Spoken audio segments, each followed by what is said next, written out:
जिन्होंने नमाज को जाया कर दिया और ख्वाहिशात नफसानी के पीछे लग गए, सो अनकरीब उनको गुमराही की सजा मिलेगी।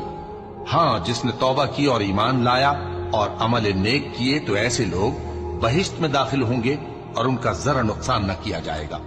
यानी हमेशा की बहिश्तों में जिन्होंने नमाज को जाया कर दिया और ख्वाहिशात नफसानी के पीछे लग गए, सो अनकरीब उनको गुमराही की सजा मिलेगी।